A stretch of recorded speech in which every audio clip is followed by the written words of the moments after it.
আজকে থেকে ধরেন লক্ষ কোটি বছর আগে, কত কোটি বছর আমরা জানি না, আল্লাহ রাব্বুল আলামিন একা ছিলেন। একা তিনি সর্বপ্রথম সৃষ্টি করলেন আরশে আযীম। কি সৃষ্টি করলেন?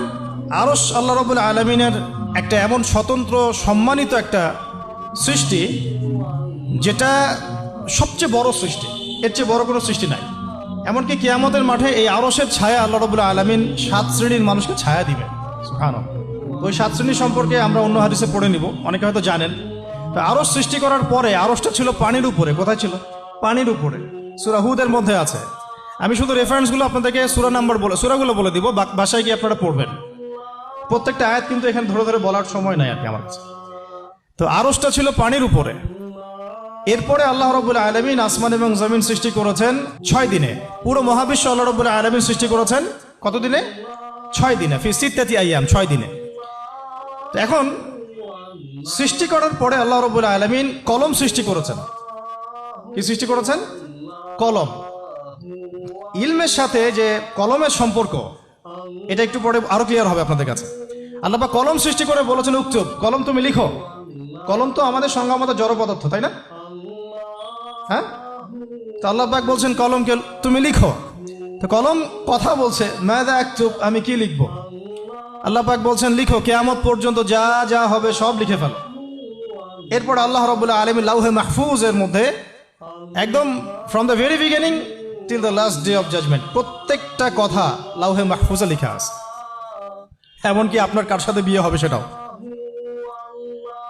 কয়টা বাচ্চা কাচ্চা হবে সেটাও। তাই এত অস্থির হওয়ার দরকার নাই, রিজিকে যা আছে আসবে ইনশাআল্লাহ। লেখা যদি হয়ে থাকে আসবে না? আসবে ইনশাআল্লাহ। সবর। তো এই জন্য মুমিনদেরকে বলা হয়েছে তোমরা কখনো হতাশ হবে না, কারণ তাকদীর লেখা হয়ে গেছে, হতাশ হওয়ার কোনো কারণ নাই।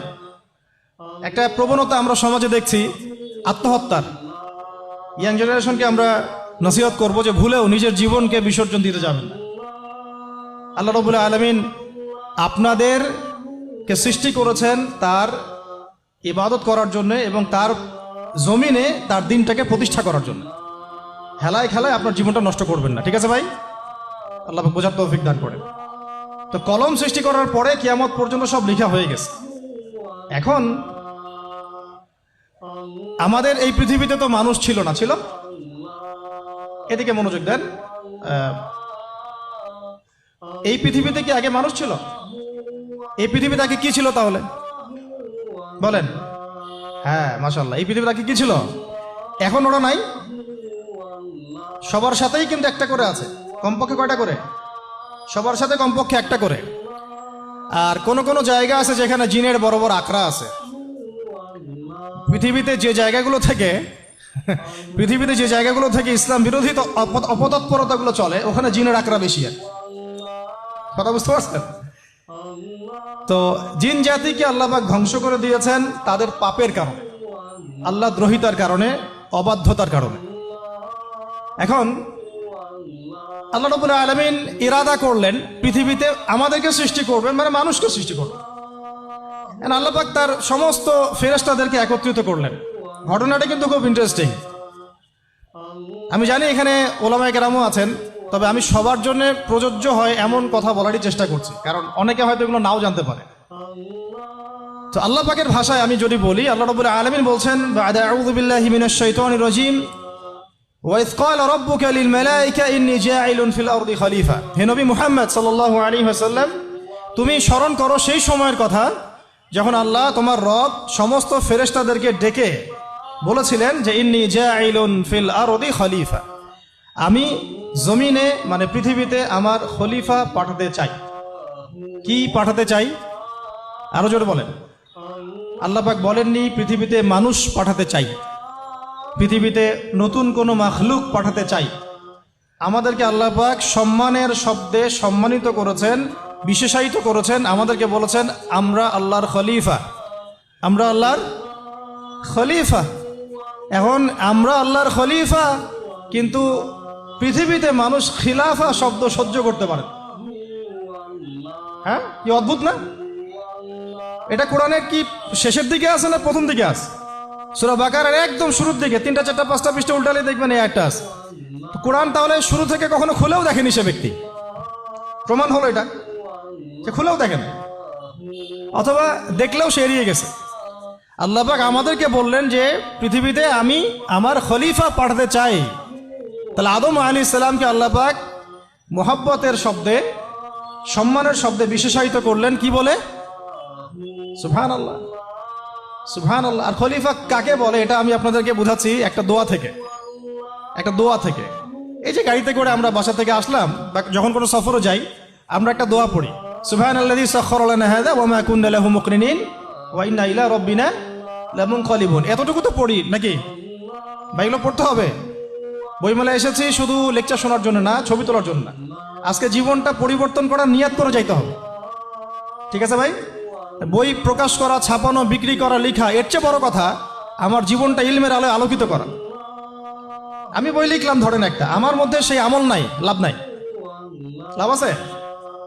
আমি বই ছাপাইছি 100, 200, 500, 1000, আমি নিজেই আমল করি না, হবে? আগে আমল, আমল জরুরি। ইলমের সাথে আমলটা খুব বেশি জরুরি। আলেম তাকেই বলা হয় যে ইলম অনুযায়ী আমল করে। তাহলে আল্লাহ পাক বলেন লিমা তাকুলুনা মা লা তাফআলুন, তোমরা এমন কাজ, এমন কথা কেন বলো যে আমল নিজেরাই করো না? কাবুরা মাকতান ইনদাল্লাহ আন তাকুলু মা লা তাফআলুন, আল্লাহর কাছে সবচেয়ে গর্হিত একটা অপরাধ, তোমরা একটা কথা বলবা কিন্তু আমল করবা না।